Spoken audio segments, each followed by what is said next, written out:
우리가 지금 사사기 말씀 우리 살펴보고 있는데 계속 말씀드렸듯 사사기에는 하나의 동일한 패턴이 계속해서 반복적으로 나오고 있죠. 이스라엘 백성들이 여호와 앞에서 범죄를 하게 되고요. 하나님께서 이에 대하여 진노하사 그들을 고통 가운데 있게 하고요. 고통 가운데 있을 때 이스라엘 백성들이 하나님을 찾으며 회개하며 부르짖게 되고요. 하나님의 그 기도를 들으시고 사사를 세우셔서 이스라엘 백성들을 구원하여 주시는 이러한 패턴이 계속해서 반복하여 나오고 있는 것을 보게 됩니다. 오늘 보면 사사기 13장도 이러한 패턴으로 시작을 하고 있습니다. 13장 1절에 보니까 이스라엘 자손이 다시 여호와의 목전에 악을 행하였으므로 하고 시작되고 있습니다. 하나님이 어떠한 사사를 통해서 구원하여 주셨는데 그 구원의 은혜를 받았음에도 불구하고 또다시 여호와의 목전에 악을 행하였다 하고 말씀하고 있습니다. 그러니 그들이 하나님께 징계를 받아 또다시 징계와 고통 가운데 거하게 되겠지요. 그런데 오늘 사사기 13장에는 다른 사사기 말씀과는 다른 독특한 면이 하나 있습니다. 그것이 무엇이냐면 다른 사사기 말씀 가운데는 이스라엘 백성들이 하나님께 범죄함으로 징계를 받아 이방 민족에게 압제를 당하는 가운데 고통을 당하면 그 고통 속에서 하나님을 다시 찾고 하나님께 부르짖고 회개하는 가운데 기도하며 간구하며 나갔던 반면에 13장에서는 이스라엘 백성들이 하나님을 찾고 하나님께 간구했다는 이야기가 전혀 나오질 않고 있어요. 이스라엘 백성들이 블레셋에게 40년 동안 무려 지배를 받는 가운데 고통과 아픔의 세월을 그들이 보내고 있었음에도 불구하고 40년 동안 그들은 영적으로 무감각해진 채 그들이 고통 속에서도 하나님께 기도하지도 않고 간구하지도 않고 부르짖는 일조차 하지 못하고 있는 것을 보게 됩니다. 그만큼 심각한 영적 침체기에 빠져있는 이스라엘 백성들의 모습을 보게 되는 거예요. 그런데 여러분, 놀라운 사실은요, 이스라엘 백성들이 이러한 상황 가운데 하나님을 전혀 찾지 않는 영적인 깊은 무지의 상태에 있었음에도 불구하고 하나님께서 그들을 위하여 구원의 손길을 베푸시고 구원의 역사를 이루기 시작하시는 것을 오늘 우리가 보게 되는 것이죠. 이것이 여러분 복음의 본질인 거예요. 우리가 아직 죄인 되었을 때에 그리스도께서 우리를 죽으셨다는 로마서 5장 8장 말씀처럼 구원은 전적으로 하나님 편에서 하나님의 주권하에 구원이 이루어지고 있다는 것을 오늘 본문이 우리에게 말씀해 주고 있는 것을 보게 됩니다.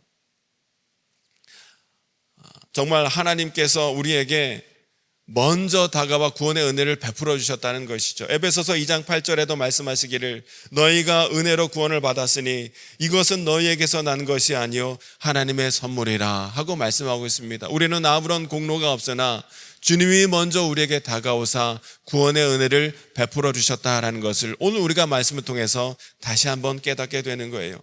이렇게 하나님은 이스라엘 백성들이 영적 무지 상태에 빠져 있음에도 불구하고 그들을 구원하시기 위하여 구원의 일을 시작하신 것을 오늘 우리가 사사기 13장의 말씀을 통해서도 우리가 볼 수 있는 것을 보게 됩니다. 하나님은 이스라엘 백성들을 구원하시기 위하여 한 가정을 택해 주셨고요. 그 가정이 바로 삼손의 가정이었죠. 그 가정을 통해 이스라엘을 구원하시고자 하는 하나님의 구원의 계획을 말씀으로 알려주시는 가운데 구원의 일을 시작하신 것을 보게 됩니다. 하나님의 구원이 얼마나 전적인 은혜에 근거한 것인지 복음의 진리를 미리 우리에게 먼저 알려주고 있는 것을 보게 되지요. 고통 중에서도 일하시는 하나님의 모습을 우리가 발견하게 되는 것이죠. 1절의 말씀을 함께 읽어보실까요? 1절 시작. 이스라엘 자손이 다시 여호와의 목전에 악을 행하였으므로 여호와께서 그들을 40년 동안 블레셋 사람의 손에 넘겨주시니라. 아멘. 그들이 하나님 앞에 악을 행하였으므로 하나님이 40년 동안 블레셋의 압제 가운데 고통을 받게 하셨다 말씀하고 있습니다. 40년 동안 블레셋의 압제를 받고 있었는데 여러분, 이 40년의 세월은 단순히 긴 고통의 세월만을 뜻하는 게 아니에요. 이스라엘에 그만큼 영적인 무감각에 빠져 있다는 것을 말씀하고 있는 것이죠. 40년 동안 그들은 회개도 외침도 돌이킴도 전혀 없었던 것을 보게 되지요. 그런데 여기서 중요한 것은 하나님의 일하심은 이 가운데서도 전혀 멈추질 않으셨고 이 가운데서도 구원의 역사가 시작되고 있는 것을 보게 된다는 것이죠. 이스라엘 백성들은 하나님 앞에 죄를 짐으로 하나님을 떠났지만 하나님은 결코 그들을 떠나지 않으셨고요. 이스라엘 백성들은 하나님이 주신 언약의 말씀을 다 까먹고 있었지만 하나님은 그 언약을 신실하게 지키고 계셨다라는 것이죠. 이스라엘 백성들은 회개하지 않고 하나님을 찾지도 않았지만 하나님은 구원의 계획을 세워주시는 가운데 구원의 일을 행하시는 모습을 보게 됩니다. 이것이 바로 요한일서 4장 10절 하나님이 먼저 우리를 사랑하셨다라는 복음의 내용을 우리에게 먼저 말씀해 주고 있는 것을 보게 되지요. 하나님의 이 구원의 계획이 어떻게 구체적으로 이루어지게 되었습니까? 2절의 말씀을 함께 읽어보실까요? 2절 시작. 소라 땅에 단지파의 가족 중에 마누아라 이름하는 자가 있더라. 그의 아내가 임신하지 못함으로 출산하지 못하더니 아멘.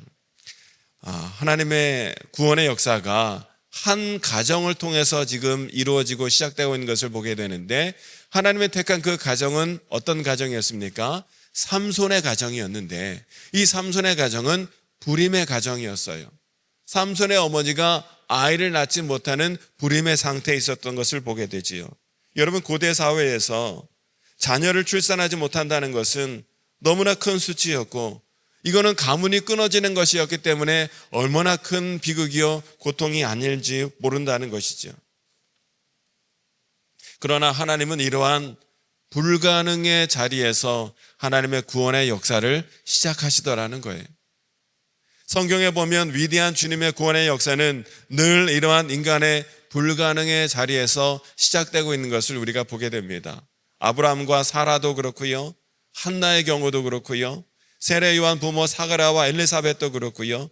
이 모든 하나님의 구원의 이야기들은 하나님의 구원은 인간의 힘과 인간의 능력이 아니라 전적인 하나님의 은혜로 시작된다는 것을 하나같이 강조해주고 있는 말씀이라는 것이죠.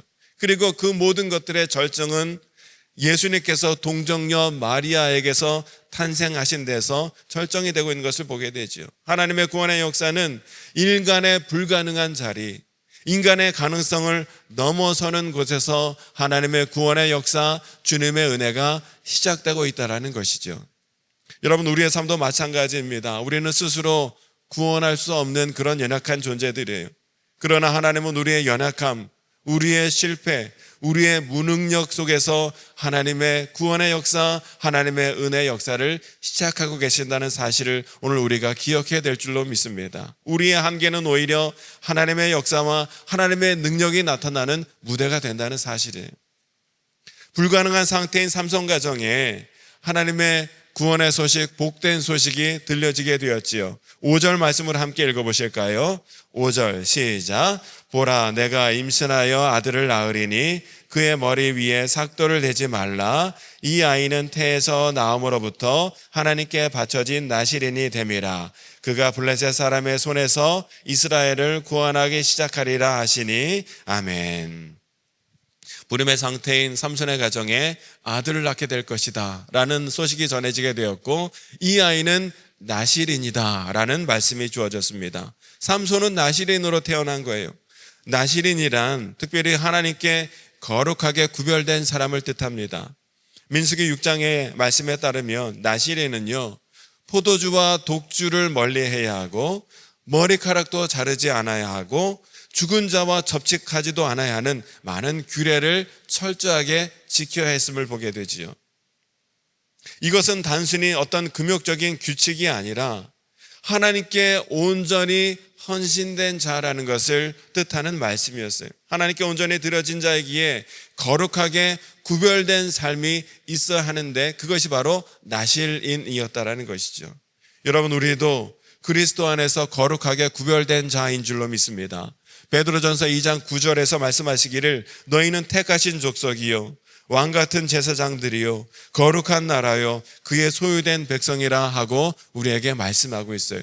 우리는 왕같은 제사장이고 거룩한 나라고 하나님께 소유된 백성이라는 거예요. 여러분, 구원은 단지 지옥에서 벗어나는 것만을 뜻하는 것이 아니라 하나님께 드려짐으로 거룩한 삶으로 이어지는 것까지 나아가야 한다는 것이죠. 우리도 하나님 나라를 위하여 거룩하게 부름받은 존재라는 사실을 오늘 우리가 기억해야 될 줄로 믿습니다. 여러분, 마노아의 아내는 이제 아들을 낳게 될 것이다, 그 아들이 이스라엘을 구원하게 될 것이다 라는 복된 소식을 듣게 되지요. 이 소식을 남편에게 전했어요. 이때 남편은 하나님께 다시 한번 기도하는 가운데 하나님 우리에게 말씀하셨던 그 하나님의 천사를 다시 보내주셔서 그 귀한 복된 말씀을 다시 한번 분명히 들을 수 있도록 하나님 인도하여 주옵소서 하나님께 기도를 했는데, 하나님이 이 마노아의 기도를 들으시고 하나님의 천사를 다시 보내주셔서 그가 어떻게 해야 할지, 자녀를 어떻게 양육해야 할지, 나실인의 규정이 무엇인지를 다시 한번 그거 분명하게 들려주시는 것을 보게 됩니다. 여기서 중요한 것은요, 삼손 부모의 하나님 말씀에 대한 태도예요. 삼손 부모의 하나님 말씀에 대한 순종의 모습을 우리가 보게 되지요. 삼손이 하나님의 도구로 쓰임받을 수 있었던 것은 그의 부모가 하나님의 말씀을 분명히 듣고 하나님의 말씀을 믿고 하나님의 말씀에 철저하게 순종했기 때문에 그가 사사로서 쓰임받을 수 있었더라는 것이지요. 그들은 아이를 거룩하게 양육하기 위하여 하나님께서 말씀하신 그 모든 규례를 철저하게 지키며 나아간 것을 보게 되지요.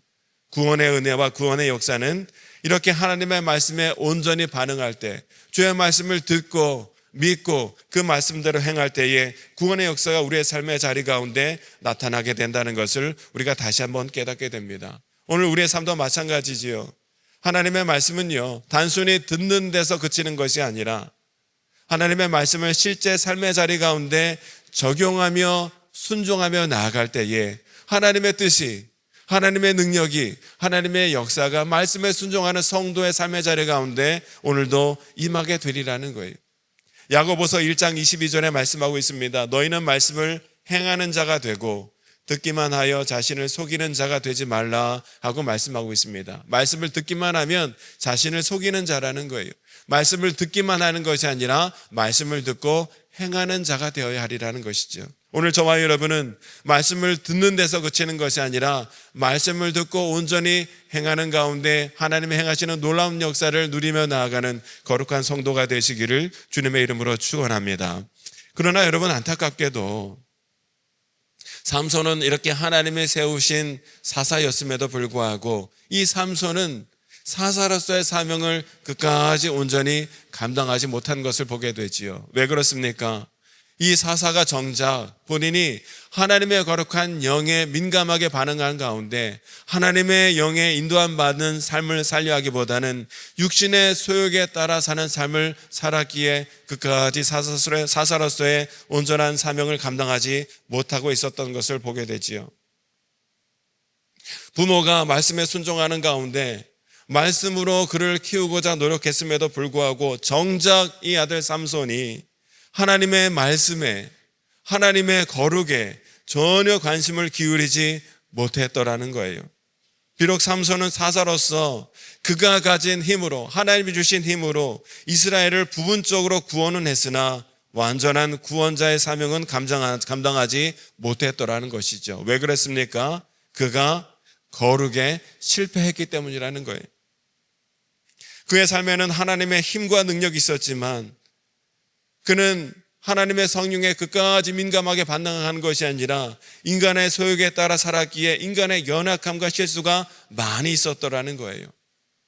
우리가 성령으로 늘 충만한 가운데 하나님의 말씀을 붙들고 하나님의 거룩함을 옷 입고자 자신의 몸을 쳐서 훈련받는 영적 과정이 없다면 아무리 사사로서의 사명을 받았다 할지라도 아무리 나실인으로 태어났다 할지라도 우리는 실패한 사명자가 될 수밖에 없다는 것을 오늘 우리에게 말씀해주고 있다는 거예요.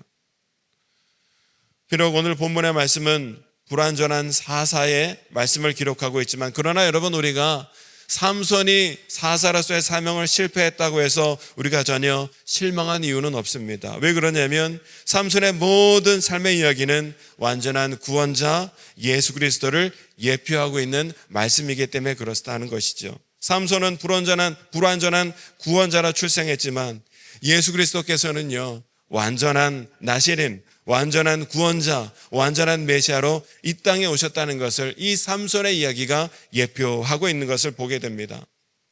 삼손은 나시린으로 태어났으나 불완전한 삶을 살았던 반면 예수님은 온전히 하나님의 뜻에 순종하는 가운데 거룩한 삶을 사셨고요, 십자가에서 우리 죄를 대속해 주심으로 우리를 구원해 주신 완전하고 온전한 구원자로 오신 분이 예수 그리스도이신 줄로 믿습니다.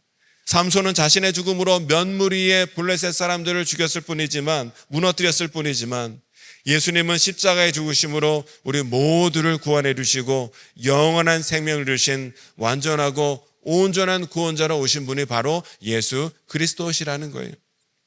이러한 예수님의 십자가 보혈의 은혜와 죽기까지 나를 사랑하신 예수님의 십자가 사랑을 우리가 늘 기억하고 감사하는 가운데 우리를 구원하신 예수 그리스도만 의지하며 주님만 바라보며 주님 주신 말씀에 온전히 순종하는 가운데 거룩하게 구원받은 성도의 삶을 우리가 살아내야 될 줄로 믿습니다.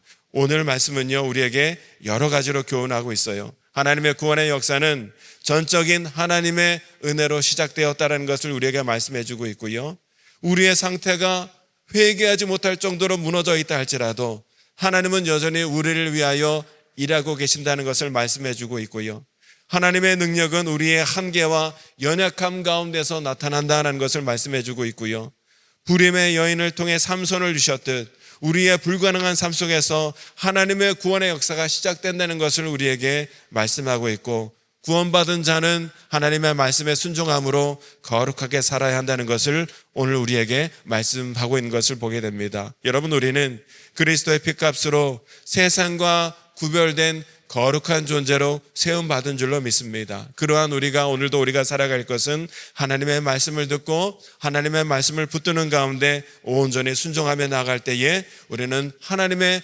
거룩한 성도로서의 삶을 온전히 살아가는 가운데 하나님 앞에 영광 돌리는 성도의 삶을 살아가게 될 줄로 믿습니다. 오늘도 하나님이 그리스도의 피값으로 나를 거룩하게 구별하여 주신 하나님의 거룩한 백성이라는 사실을 우리가 기억하는 가운데 우리의 삶이 어떠한 자리를 할지라도 하나님의 말씀에 온전히 순종하는 가운데 하나님의 거룩함을 나타내므로 그까지 우리에게 주신 사명을 온전히 감당하며 주 앞에 영광 돌리며 나아가는 저와 여러분 모두가 될 수 있게 되시기를 주님의 이름으로 축원합니다. 이 시간 함께